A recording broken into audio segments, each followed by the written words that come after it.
अस्सलाम वालेकुम दोस्तों, मैं हूं आयशा और आप देख रहे हैं खबरी मीटर। तो दोस्तों, डर के साए में जीना किसे कहते हैं, ये आज इस दुनिया में शायद ही फिलिस्तीन से बेहतर कोई समझता होगा या कोई जानता होगा। आप सुबह की चाय पी रहे हैं या फिर दोपहर का खाना अपनी फैमिली के साथ खा रहे हैं और अचानक से कुछ इस अंदाज में आसमान से एक बम आपके और आपके घर के चीथड़े उड़ा देता है और फिर चारों तरफ धुएं और आग के गुब्बार बिखर जाते हैं।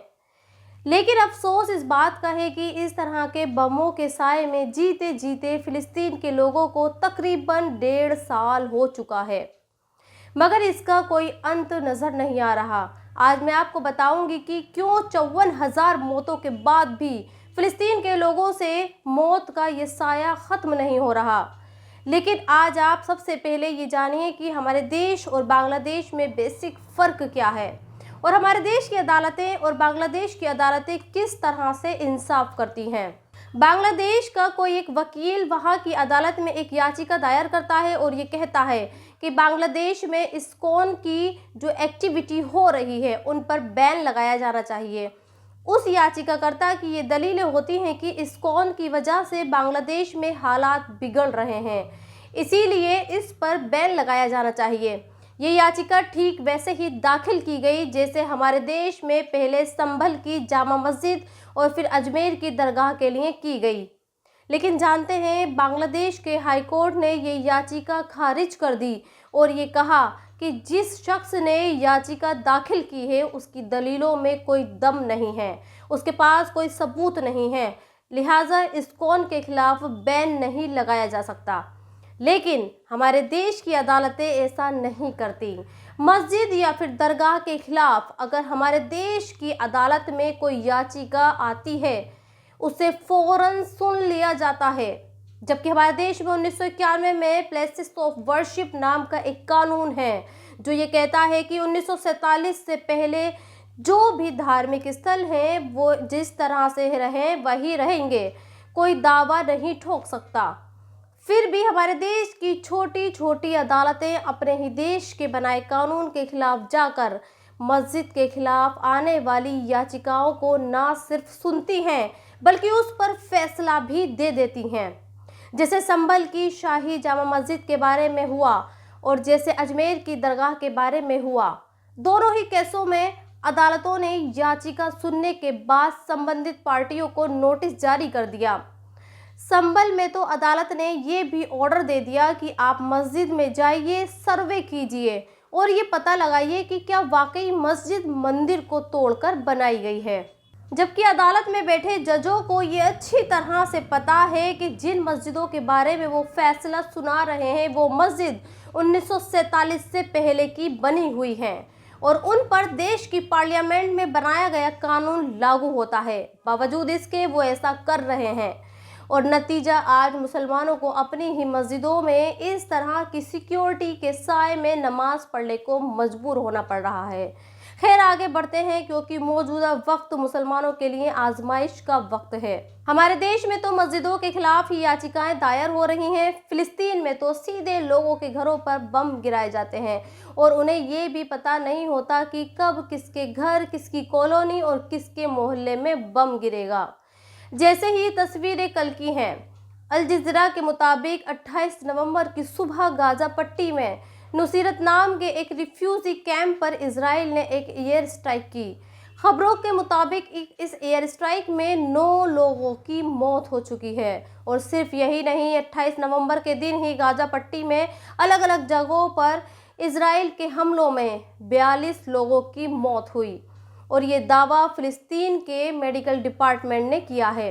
सोचिए, कल जब अजमेर शरीफ की दरगाह में मंदिर होने वाला दावा किया गया तो देश के मुसलमान सहम उठे, लेकिन फिलिस्तीन में मस्जिदें और दूसरे इबादतगाहों की तो बात छोड़िए, वहाँ तो लोग ही महफूज नहीं हैं। और जानते हैं, आज मैं आपको एक पते की बात और बताती हूँ। ये सब इसलिए हो रहा है क्योंकि इजराइल और हमास एक दूसरे के आगे झुकने के लिए तैयार नहीं है। इजराइल का जो प्रधानमंत्री है उसने ग्रेटर इजराइल बनाने का सपना देखा है और वो चाहता है कि इजराइल का उसके आसपास के सभी मुस्लिम देशों पर कब्जा हो जाए और वो एक ग्रेटर इजराइल बन जाए। दूसरी तरफ हमास है जो फिलिस्तीन में अपनी सरकार चलाना चाहता है। सोचिए हमास ने इस सत्ता को हासिल करने और इसे बरकरार रखने के लिए कितनी बड़ी कीमत चुकाई है। हमास को लगता था कि वो इजराइल के लोगों को किडनैप करके उसे झुका देगा और फिलिस्तीन में रह रहे लोगों के बीच हीरो बन जाएगा। लेकिन सोचिए हमास ने सिर्फ इजराइल के 300 लोगों को बंदी बनाया और अब तक 54,000 से ज़्यादा लोग फिलिस्तीन में मारे जा चुके हैं। कल ये खबर आई कि फिलिस्तीन में अब हमास की सरकार नहीं है, बल्कि राही फातो नाम के एक शख्स को इंटरिम लीडर बना दिया गया है और ये फैसला फिलिस्तीन अथॉरिटी के प्रेसिडेंट महमूद अब्बास ने लिया है। हालांकि फिलिस्तीन में 2005 के बाद से इलेक्शन नहीं हुए हैं। पहले वहां यासर अराफत की सरकार थी और यासर अराफत ने अपना उत्तराधिकारी महमूद अब्बास को चुना और अब्बास ने अपना उत्तराधिकारी राही फातो को चुना है। इस बीच हमास ने भी वहां अपनी एक पैरेलल सरकार चलाई और 7 अक्टूबर से पहले वहां पर हमास की ही सरकार काम कर रही थी। खैर कहानी बहुत लंबी है, जिसका निचोड़ ये है कि फिलिस्तीन में बरसों से लोग मारे जा रहे हैं और पिछले 1.5 साल में तो फिलिस्तीन पूरा का पूरा खंडर बन चुका है और अब भी इजराइल सीज फायर को तैयार नहीं है।